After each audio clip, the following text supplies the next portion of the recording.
Hello, welcome to Spirit Talk. My name's Jean Ramacciotti. Thanks for joining us. So today we're going to talk about a book by the title of Let's Dialogue with the Christian Right. And I have with me the author of that book, Mr. Peter Wong. Jean, thank you for having me on the show. Well, thanks for coming. I love this book. I'm going to use it, and I've already used it. But anyway, tell me, first of all, about yourself. A little bit about Peter Wong. Well, I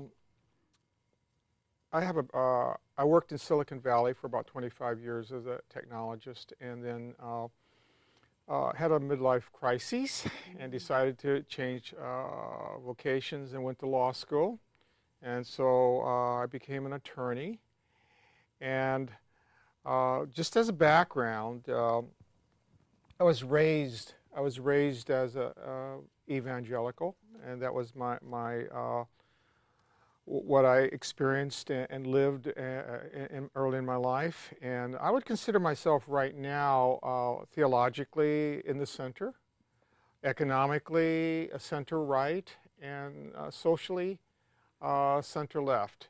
A real mix. Yes, and I think part of my view is that a lot of people are kind of a mix on theology and economics or social issues. They're a mix. I think there's most of us fit into the kind of a polyglot kind of like me.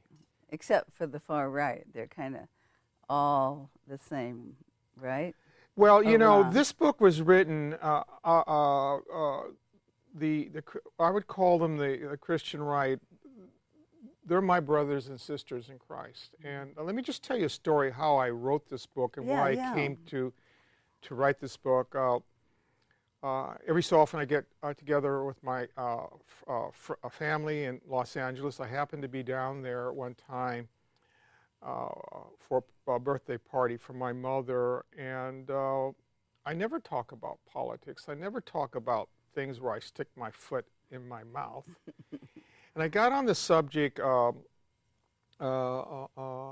subject on gay issues, and I shouldn't have gotten into that issue. And my nephew and my niece, whom I love dearly, I mean, I knew them and loved them, and then we just got into this big discussion, conflict, and I had the feeling when we were all done that I didn't have any satisfaction of having been heard, because I was really, really ill-equipped to deal with it. So after that experience, of course, we made up and hugged. But I came back and thinking, gee, I could have done a lot better. If I had studied and thought about how to approach the problem, I could have done better. And so that's it's sort of my reflection on how I would go about it is in this book. Okay. And the goal of the book is? The goal in the book is to dialogue with the Christian right, or people of different beliefs about different issues, and how to do it in a loving way. In particular, in this situation, they're my brothers and sisters in Christ. They're my family. I love them. And so the goal of the book is how to go about doing it, have the dialogue, and come out whole. Not necessarily convincing them, but being heard in a way that doesn't create confrontation and hard feelings. Okay, so why did you choose the dialogue method? Okay.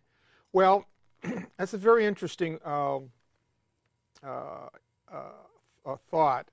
Essentially, there are four ways, or maybe more, of conveying information.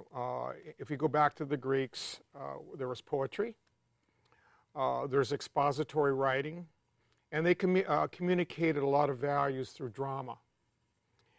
And of course, we know about the famous Socratic dialogues, which is basically a question and answer.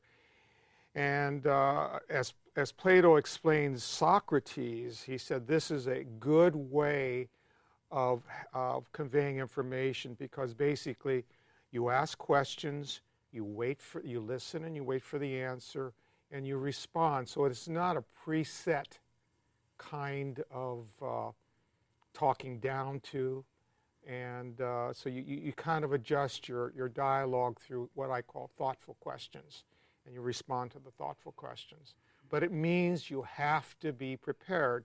The subtitle of this book is A Syllabus of Strategies, Moral Values, and Biblical Citations, and I'll go into that during the program. So you wonder, well, how do you start out? I mean, how do you get the person to even be, willing to talk to you? Well, you have to ask the question that, are you willing to discuss this? And if the answer is no, then of course you shut it down. But in the book, there's some statistics from the Pew, P-E-W, Trust that talks about and profiles what I would call the Christian right. And that's a general term to include fundamentalists, evangelicals, conservative Christians. But I just will use that term, or sometimes evangelicals. And what they find is that around 30% of this country would be considered evangelical, conservative right, or what have you. Half of those are very, very set in their ways. You could not have a dialogue with them. The other half, let's say 15% of the 30, are on some issues willing to have a dialogue. The question, of course, is what issues. And about 3 or 4 or 5% are pretty open to a discussion on all these issues. They may not, at the end of a conversation, they may not agree with you, but you can have a fruitful dialogue. So the question is, in the beginning, you've got to know who you're talking to. And if they're the 15% or the half of the 30% who don't want to have a discussion, you go on to other issues and talk about football or what have you. So you need to listen. Keep your antenna open. And the part of the dialogue method is active listening. That means you hear the question, you repeat the question in a way like, oh, this is what I think I heard. And that's part of one of the rules in the book. Yes. A lot of the book. It's really good. And I love all the questions you have, the way to ask them and the questions to stimulate it. But now you also talk about subtopics. There's topics within this. Like, Yes. first of all, you list 6 contentious. Is that the word? The hot topics. Yes. Why don't you tell me those 6 hot topics that you address that are hard to talk to anybody about? Yes. Well, let me say, I'll get back to this, but there's a method. Oh, okay. It's a dialogue method, which I'll talk about. But as examples, I address 6 topics. One is pro-choice, dealing with abortion, same-sex marriage and gay rights, stem cell research, climate change, immigration reform, and health care, insurance. Now, like those are hot topics across the board, well, not just in religion, right? Right.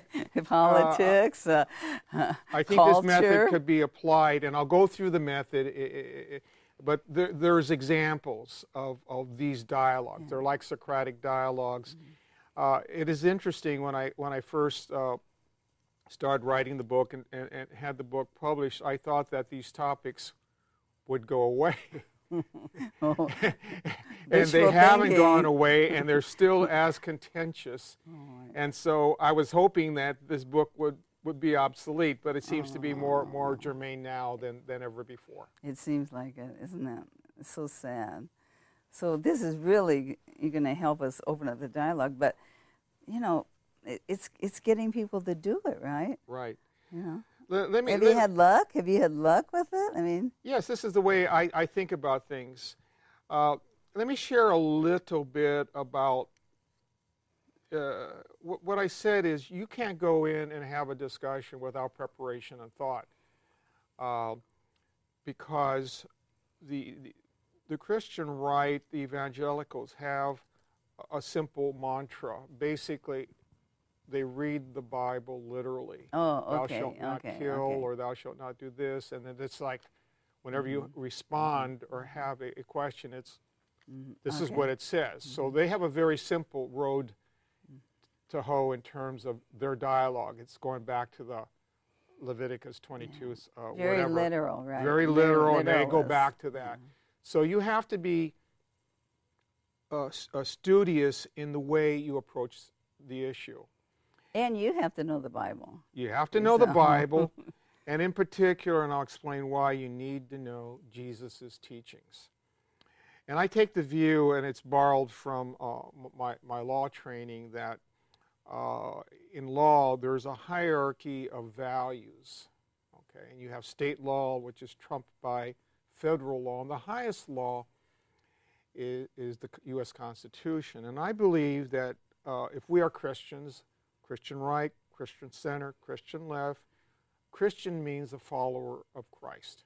That's the literal Greek interpretation. And Jesus said, if you love me, keep my commandments. He said, if you don't love me, then you don't keep my commandments. You're not And Christian. so basically what I view is that in the dialogue, what you want to do is hold out to this, let's say, this biblical text, and hold out Jesus' teachings, and let Jesus' teachings inform your reading of the text. So we both read the Bible seriously. We take it as God's wisdom. We're saying that Jesus' teachings inform the reading of the text. But that's what a non-fundamentalist thinks. Yes. But the fundamentalists, really very conservatives, take it word for word, Yes. literally. Then the question I would ask is, Jesus said, he talks about, basically Jesus says, when you read all of the Bible, it boils down to two things. Okay, the first great commandment is to love God. Second great commandment is love thy neighbor as thyself. And how do we take that seriously? Okay, the second great commandment, love thy neighbor as thyself, can be interpreted as the golden rule, Exactly. which is do unto others as you would have them do unto you. And that's in many religions. It's true. It's just true. a few words different, but the same idea. It's called, people who study these things call it the ethic of reciprocity. Namely, put yourself in the shoes of the other person. So, for example, weaving in Jesus' teachings, we would ask a question, something like, well, if you were a